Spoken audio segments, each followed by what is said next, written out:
I just want to give a trigger warning, okay? Wee woo, trigger warning, trigger warning. Your brains might literally explode from being subjected to so many high-level ideas. Okay? You might actually smoothen out your brain. You might flatten it, perfectly flatten it. Your brain might turn into jello. I mean, it really does feel as though any common bonds that we once shared are basically disintegrating, and that you're being pressured into mimicking the belief that all those bonds are gone. So even if you believe that the bonds aren't really frayed and that really we should have some stuff in common, if you say that out loud, you're part of the system. You're part of the white supremacist system. And it's such dangerous stuff. I mean, as we're sitting here, in the last few hours, there was a sort of graphic that came out from the National Museum of African American History and Culture, which is a Smithsonian Institute, taxpayer-funded institution. Funded by the government. Funded by the government. And it was all about whiteness and the evils of whiteness. And among the evils of whiteness, things that we have all integrated into our lives because of the prevailing system of white supremacy, were things like hard work, individualism, justice, time management, delayed gratification. It's got to be a real weird world to live in the mind of a conservative when you unironically believe that there are groups of leftist individuals out there who believe that like time management and delayed gratification is actually evil. And they are teaching this to our children. Or they're saying that whiteness is evil. Also, look at how angry he is. He's such a little baby. Like, I'm so mad. That's what Ben Shapiro looks like. The persecution complex of conservatives is a fundamental plank of their ideology. They constantly live with a target on their back, a target they themselves has placed on their back, and it's completely inconsequential, but it's great. It's great that like there is an entire industry that feeds into this mentality. Okay? Ben Shapiro made up this concept just now and is now angry at the made up concept that he just made up. Great. Science? I'm not kidding. This is all in the document. These are all things that are listed as elements of white supremacy that must be rejected in order to move forward into a better, more progressive. So I have to find this now. What is the document that he's referencing? Do you guys have any idea? Yes, it was a bad article. Oh, there was a bad article in the Smithsonian. Well, that must be reflective of everyone on the left. Aspects and assumptions of whiteness and white culture in the United States. White dominant culture or whiteness refers to the ways white people and their traditions, attitudes. Oh, God, this is so fucking cringe, dude. Oh, God. This is exactly what I mean when I say, like, this sort of shit is not only unhelpful, unproductive, but also is, like, literally just a quick whiff of weakness that, like, every right-winger will capitalize on to be like, everyone on the left believes this. Every single person is believing in all of this.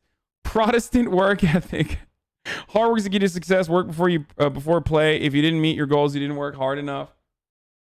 White dominant culture or whiteness refers to the ways white people and their traditions, attitudes, and way of life have been normalized over time and are now considered standard practices in the United States. And since white people still hold most of the institutional power in America, we have all internalized some aspects of white people, including people of color.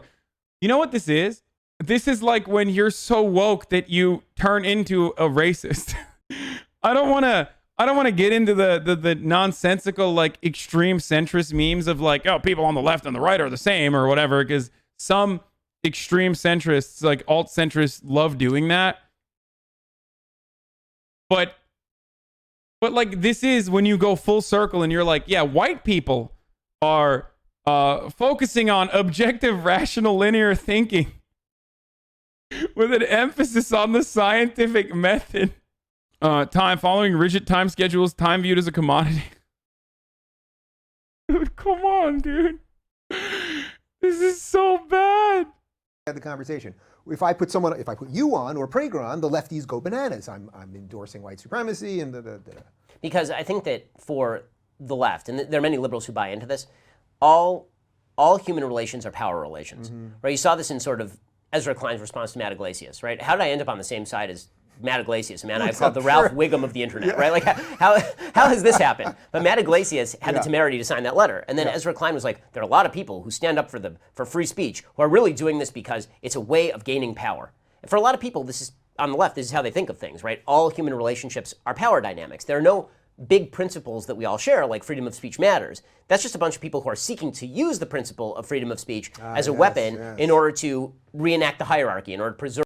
Yes, if you are a staunch advocate for BDS, for anti-BDS legislation, like Ben Shapiro is, and then you turn around and claim to be a free speech supporter, then yes, you are weaponizing free speech, and you also have the comfort of having a white supremacist background in history that makes it seem as though you are on the fucking side of normalcy. If you are engaging in anti-racist actions when there is a lot of racist systems at play, you look like the outlier. You look like you're doing something that's outside of the norm. Ben Shapiro fundamentally benefits from living in a white supremacist, originally white supremacist nation like the United States. So that's what he's doing here. That's why he can advocate for the things that he can advocate for, while simultaneously saying very openly how little he cares about free speech, like advocating to press sedition charges against Al Gore for speaking to Saudi Arabia in a post 9/11 world, or writing an entire book about how pornography is immoral and should be banned. You can't claim to be a free speech advocate while simultaneously advocating for boycott, divest, and sanctions on the state of Israel supporters, which is a peaceful group of peaceful demonstrators, same exact tactics used against South Africa and their apartheid state at the time. You can't go against that and then turn around and act like you are a pro-free speech defender. Let's keep going. Preserve the hierarchy. And this argument you see being made more and more by folks on the left, which is that rights are not actually universal principles that we all should hold to. Rights are just a way for me to shut you up while I'm still speaking, right? And I think that the liberal left has been somewhat warm to that argument for a while, at least warm enough that they were willing to hear it, and they just didn't see it turning on them at any point. The left moved so far so fast that the liberals were like, we were with you up until the point where you started canceling us. And then we realized, oh wait, that was a bad mistake, right? Iglesias was one of the guys who was like cheering on, there's no cancel culture, cancellation doesn't exist. And then it came for him, and he was like, this is bad, right, guys? It's like, yes, it's bad. Well, yes, thank you for recognizing it is bad. Do you love seeing that now, where there's this move by them now? AOC is doing this, and a bunch of other people. Yeah, once again, as someone who has actually been canceled and had material backlash that I had to suffer through, albeit it was tiny in comparison to like real fucking anti-free speech restrictions, like going to jail or whatever. I will tell you this: the right weaponizes this as much as the left does, if not even more than the left does. Cancel culture, in the way that we understand it, both simultaneously doesn't exist and exists at the same time. Okay? It's both powerful and powerless at the same time. But one thing I will mention to you is that everyone does it. Republicans do it for their team, and Democrats and leftists do it for their fucking team. Anyone who claims that, this sort of internet lynch mob doesn't come after people or doesn't immediately rush to conclusions is crazy. It's totally crazy. It is so dishonest for someone like Ben Shapiro to act like he does not engage in this. Is so silly. To completely tell us that cancel culture, it doesn't even exist. It doesn't exist. Figment of your imagination. Yeah. Figment of your, when she's not explaining that people are shooting each other in the inner city for bread. For bread, right? Which is that's why you shoot a 1-year-old at a playground, is because they're hungry. That's what I do when I'm hungry. I say to my wife, "Are we out of cereal?" She says, "Yes," and I immediately go and shoot somebody in the face. That's the way I deal with my own personal hanger. Yeah. But when she's not saying that sort of stuff, this is becoming a very popular notion on the left, which is that all America is a group of people who are dispossessed and the people who are victimizers. And any principle that exists in the system, that is the victimizing system, again, this goes back to the Kendi point or the Robin DiAngelo point, any aspect of that system is inherently bad and reinforces a power hierarchy, and so you must remove those systems of power in order to... Again, narrowing your focus onto like one really weird fucking take from the Smithsonian and then acting like it is representative of the ideology of millions of fucking people is a classic tactic, both adopted by the left and the right, okay? People do this all the time. It's just an argumentative tactic. It is so silly to act like a large majority of the people on the left think that, you know, being timely and working hard is exclusively a white person concept, because that's literally racist. That's what racists think. Like, that's crazy. To allow the dispossessed to claim their full share of the earth. You're a sci-fi guy. Do you sort of admire the beauty of their evil? You know what I mean? Like, really, at some level, like, to create a system that proves itself. Yeah, that in and of itself is the proof. Like, there's a certain beauty to that. Oh, it's as evil as it is. It's super clever. I mean, the argument is completely circular, right? They just say, you're a racist. And you say, well, but you have no evidence of my racism. They say, well, you don't even recognize your own racism. And you say, well, then how am I a racist? They say, because you're complicit in a system of racism. You say, right, but So what I simply do not understand is, and I talked about this in my Ben Shapiro destroys systemic racism video for you guys, if you're unfamiliar with this argument, but like, Ben Shapiro's counter to systemic racism is to just deny it ever exists.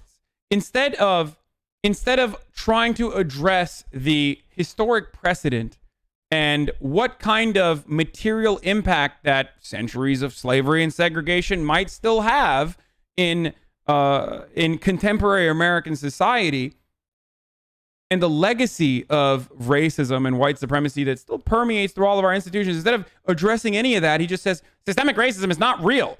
It's all individual acts of racism. Show me someone who's being racist or doing a racism, and I will agree with you. And that's not an argument. Like, you need to address all the things that we just mentioned. But he will never do it, because he is doing exactly what he is claiming that the left does, which is cultivating a cyclical argument that is captured already. Like, it's just done. There is no racism in Ben Shapiro's world. There is no systemic racism. If I avoid addressing that take completely, I can make a much stronger argument that systemic racism does not exist, because it doesn't exist. It's all individual acts of racism. System isn't racist. Like, you can't point to something that's racist. No, but it results in racial inequality. And therefore, it is a racist system, and therefore you're complicit in the system, and therefore you're a racist. And you say, okay, well, but all systems perpetuate racial inequality. By even saying that, you're demonstrating your white fragility, which means you're a racist, right? Like, this is basic Salem witch trial. You're demonstrating Wait, what? Fragility, which means you're a racist. But all systems perpetuate racial inequality. By even saying that, you're demonstrating your white fragility, which means you're a racist.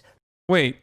Ben Shapiro denies systemic racism exists and then simultaneously says that all systems demonstrate racial inequality, and then, you know, goes off on a completely random argument there, like a random straw man, that no one is going to say white fragility in that circumstance.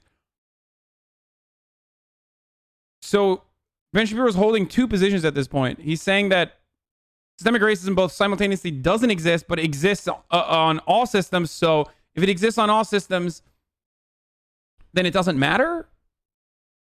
Interesting. All right, let's keep going. Right? Like, this is basic Salem witch trial. If you sink, then you're innocent, and if you float, then you're a witch. Yeah, all right. So a lot of this actually is very much the point of the book. So just quickly, before we fully go into that, let's just do COVID quickly. Sure. Like, where the hell are we at in this? Let's just talk about California for a second. No, he says that questioning systemic racism is proof of your white fragility. I know, but in that argument, there's a premise there. The hidden premise in that second argument that he's making, which is a straw man, he's saying that, like, even questioning systemic racism is proof of your white fragility. It is, but let's say that we're not even entertaining that argument right now that he's advancing. The premise, if you capture the hidden premise in that second take that he's making, that hidden premise is that systemic racism does exist, but it exists in all systems. That is his deflection. That's what he's trying to say. So that if there's systemic racism, but all systems still end up demonstrating racial inequality, then it's somehow non-existent. He didn't say that. You understood it wrong? No, I did not. He literally said that all systems create racially biased outcomes. That's what he was saying. And then he followed that up with a straw man, which was, then that means you're being a fragile white, or doing white fragility, for even questioning it. The point he is trying to make is that racial inequality as a concept is just another real part of people's lives. That's what he was trying to say. And it's not racist systems that do it. It's not racist systems that create racial inequality. It's just all systems. All hierarchies are inherently oppressive, and there is no way to end hierarchies. So obviously, you know, it's good. We shouldn't do anything about it. We shouldn't do anything about the racially unequal outcomes of all systems. That's the argument that he was trying to make. It's a silly argument. For a second, we just in the last couple of days went into another freaking lockdown. It's beautiful outside. I'm not sure what the beach situation is, whether we can go there, but I know I can't go to a restaurant. It's like, what the hell is going on here at this point? What do you think is honestly happening at this point? So I think what's honestly happening is that you have a deadly disease that has probably somewhere between a 2 times and 6 times deadly as an effect as the flu. It's somewhere between 0.2 and 0.6 infection fatality rate. And that's dangerous, and it's very, very infectious. And all of that is true. The whole point of flattening the curve was to prevent the overwhelming of the healthcare system. We are not seeing the healthcare system being overwhelmed right now. And so the idea that the only tactic that is available is full-scale lockdown, I think, is not backed by evidence. I am also growing extraordinarily tired of people... That's not true. In epicenters of the pandemic, like New York and New Jersey early on, and now Houston, for example, hospital systems are overwhelmed. Florida has reached 0% available ICU capacity in certain counties. I think maybe even statewide at this point. So he's just lying, which is, what are you going to do? It's just another Ben Shapiro moment. Now, if you were to look at America as an entity in and of itself, like if you're like, oh, America across the board, well, yeah, there's like Arkansas and numerous other parts of the country that have either been able to somehow successfully mitigate and further prevent coronavirus from spreading, or because it just hasn't reached those parts and has devastated those parts as much as Houston, for example, or Florida, then yeah, you're right. Except it doesn't fucking matter because it's still overwhelming high population density areas. Shouting that they are on the side of science while variously changing their opinion literally every 15 seconds. So when masks are bad, now masks are good. Protests are bad with anti-lockdown protests. Now protests are good. And this woke virus spares you so long as...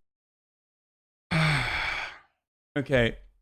Masks are bad was a take that the Trump supporting military doctor made originally. Anthony Fauci said, don't buy a mask. It's not preventative, especially because we have a shortage in personal protective equipment right now, and we need doctors to have it. He qualified that he said masks are necessary for doctors and members that are working in healthcare because of the incredibly fragile supply chain that we have here in the United States because of our over-reliance on manufacturing overseas. We couldn't even get fucking enough protective gear for our healthcare workers at the time when our hospitals were incredibly overwhelmed. Now, having said that, even if they were literally like, masks suck, do not wear a fucking mask. I, Dr. Anthony Fauci, am telling you, do not wear a fucking mask. You're a bitch if you wear masks. Masks turn you gay by making you suck on your own carbon dioxide. Fellas, isn't it gay to suck on your own carbon dioxide? Technically, you're smoking a dude's carbon dioxide. That's pretty gay, even if he said all of that. And then turned around and was like, there's plenty of empirical evidence to show that masks actually reduce the chance that you are going to spread coronavirus up to 70%, especially if both parties are wearing a mask, and especially if you are practicing social distancing. Then yeah, then we move with the new data. That's how science works. Incredibly take from the titan of conservative intelligentsia. Things are kneeling for George Floyd, right? I mean, think how bananas that is. It's crazy. It's utterly nuts. I mean, that was mind-bogglingly incredible. De Blasio this week said that, in effect, you are allowed to protest because racism is so systemic and profoundly evil that somehow it supersedes the deadly virus. It's a woke virus. Again, simultaneously dismissing the impact of the virus while also claiming that it's going to hurt the protesters is number one virtue signaling. First of all, do protests increase the likelihood that people will get coronavirus? Of course it does. Of course. Even if there's a 1% chance that it increases the likelihood, it technically still does. All right? But is there any empirical evidence to show that from government authorities, not just the independent neo-Marxist postmodernist college professors that are looking at this data? All epidemiologists are actually working for the homosexual Marxist agenda. Like, even government research on the matter shows that these protests, given the fact that they were attended largely by people wearing masks and were outdoors, did not lead to an increase in coronavirus cases in a similar capacity to reopening the economy. What are you gonna do? That's how fucking science works, bitch. I know you can sit here and act like you're on the side of logic and reasoning all you want and all day, but it doesn't matter. It doesn't matter because technically the facts are not on your side. Anyone else? A couple Orthodox Jews playing in a park in Brooklyn. We got a problem. It's a seriously woke virus. I mean, good for Colin Kaepernick, who should win the Nobel Peace Prize as well as the Nobel Prize in biology, because kneeling, it turns out, actually cures coronavirus, which is pretty awesome when you think about it. What? But God, you know what? We should jail all conservatives. I take it back. He's right. I hate free speech. If you attempt to make jokes as a conservative and they don't land, you go to jail. You know, don't collect $200. Don't go through Go. You're going to jail. That's it. I'm jailing you. Gulag for you. You can't sit here and try to make jokes. Okay, you ruin it. I think that there have been a bunch of false binaries that have been set up, and those false binaries are things like it's either total lockdown or total openness. It annoys me when people on the right treat mask wearing as though it's like a virtue signal, and it annoys me on the left when people treat mask wearing as though it's an incredible virtue signal. You're an evil, evil person if you're not wearing a mask when you go to sleep at night, and you're a better person if you wear a mask. And on the right, there are people for sure who are like, well, I'm not wearing a mask under any circumstance. It's a violation of my freedoms and all this kind of stuff. Like, look, just when you're in a populated area with a lot of other people, wear a mask. It isn't that bad. Like, you should do it because you don't want other people to get sick. It's like, that's the best we can do at this point in time. With that said, the idea that we're going to full scale lock down the entire American economy, or that we are going to leave children out of school for the next year because of COVID, like, that seems patently insane to me. I mean, the reason it seems patently insane is because the data are pretty murky on a lot of issues. They're absolutely not murky on the risk to children. There is so little risk to children. If you're under the age of 20, you have a better chance. That's not true. That's not true. New data is coming out on this now. Under the age of 10 is it. That's it. Under the age of 10, you have a very low likelihood of giving it to other kids. And most of the people under the age of 10 get it from parents and not other children. Of dying from the flu than you do of COVID. I mean, that's just a straight stat. And what that means is that maybe we can come up with some creative solutions where parents actually have a place where their kids can go for schooling. So my friend John Podhoretz over at Commentary Magazine, I thought he had a good idea. He said, why don't you keep the schools open, and then you have a bunch of 20-year-old proctors, and then you have the teachers Zoom in. Why is it the teacher has to Zoom to all the kids at home, right? Why don't you just do it at school, right? That seems like a fairly decent idea. But the incentive structure is created for politicians to lock down, because the more sternly you treat the virus, the better the media are going to treat you. Right, the more virtuous you are. Right, exactly. And this is how you see Andrew Cuomo, who was a garbage heap of a governor during this whole time, and who now creates magical posters, tributes to himself. I agree. That poster is lame as fuck, and Cuomo is also lame as fuck. But once again, Cuomo is lame as fuck and horrible for all the conservative things that he does. Okay? Like underfunding the New York medical system for years on end. Especially with the outcome of having underprivileged areas that have an over-reliance on Medicaid, for example, not get the necessary funds they need. That is neoliberalism. That is an inherently conservative ideology. With literally a curve that represents the number of dead bodies in his state, right, being treated as though he was great at this, when his death rate is like 8 or 9 times that of Florida, where Ron DeSantis is the font of all evil, and Greg Abbott in Texas, it's like 11 or 12 times the death rate in Texas. Like, none of the media coverage makes sense. The media, there are a bunch of issues here. The politics of it makes no sense. The media coverage.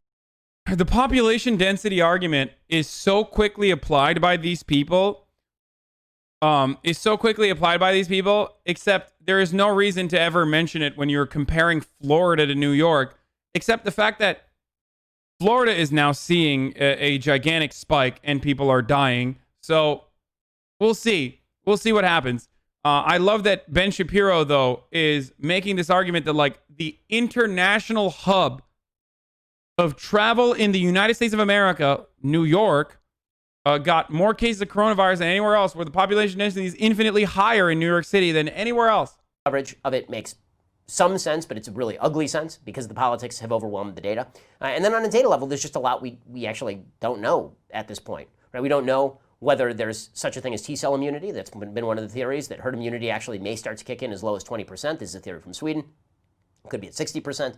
We don't know whether this thing is how far away you have to be from somebody. They say 6 feet, but the WHO was saying a meter until 5 minutes ago. By the way, technically, my guys measured. We're 7 feet away. Oh, yeah, no, and I insisted on that. Like, I'm a person who's taking this very seriously, Yeah. right? I mean, Yeah. like, I've been taking it seriously because I have 65-year-old parents. So I'm not on the let's be skeptical of all of this stuff. But the idea that, like, it's going to wipe out vast swaths of the American public and that it's the most dangerous thing that has ever existed on planet Earth and that we have to shut down the economy ad infinitum. Here's the problem. Has anyone ever actually done on the lockdown side any analysis of what the costs are on the other side? All I hear is if you mention those costs, then you're bad and you don't care about human beings. Right. And that's insane. Like, these are public policy decisions, and we should obviously be having conversations about how to protect the most vulnerable and also how to tranche people back into work. I mean, I've been saying for a long time that it may end up being. Yes. No studies have been conducted on the side of what the material impact of lockdown is going to be. Yeah. No, even Republicans or even like even the business side of things is not calculating that for sure. It's just no one has ever thought about it. Let's not even think about it at all. Like, what a psychotic take. Of course people are fucking calculating that, Ben. What are you, insane? If not on the liberal side, they're definitely calculating on the Republican side, right? What are you, insane, dude? When you nut and she keeps sucking.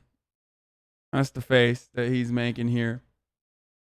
That the way that we end up moving forward is what one, I think it was Hebrew University or Tel Aviv University scientists suggested was controlled avalanche. The idea was if you're most vulnerable, you stay home and we figure out ways to protect you. And if you're less vulnerable, then you go out, and if you get it, you get it. And then you're one person closer to herd immunity. That may be effectively de facto what we're seeing anyway, right? Because this is how, let's be real about this. If you're 20, this is kind of how you're treating it. Ben, this is where they're going to say you want to kill people.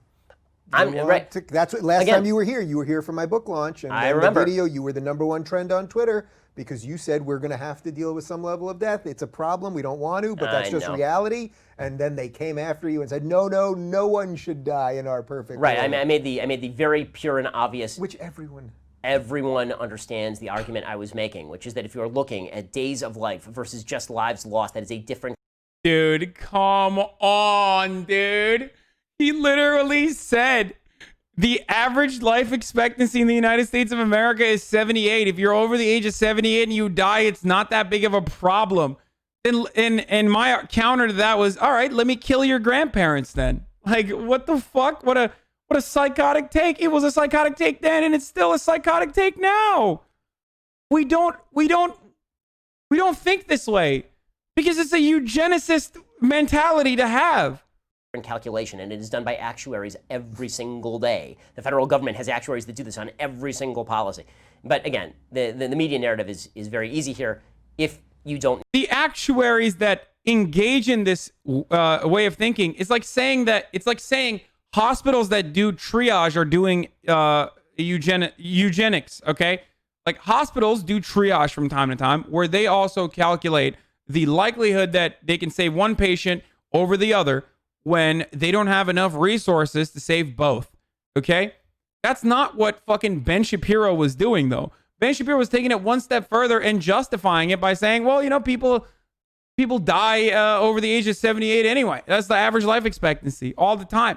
It's not a position that you should be advocating for because the way to prevent triage, for example, in hospitals is to literally do the protocols that you are shitting on by saying it's too rigorous. It's too much. The whole point is to prevent hospitals from engaging in that fucking eugenics argument or to do triage. The whole point is to not overwhelm the hospitals. mirror the policies they want, then you're a grandma killer who wants to murder your own grandma. It doesn't matter that I'm taking all sorts of extraordinary, measures in order to protect my own parents on this thing. If you're looking for more honesty, Okay, that makes you a hypocrite, though. If you're taking these extraordinary measures, the extraordinary precautionary measures, but then simultaneously advocating against it, then you're a hypocrite. All right, let's move on.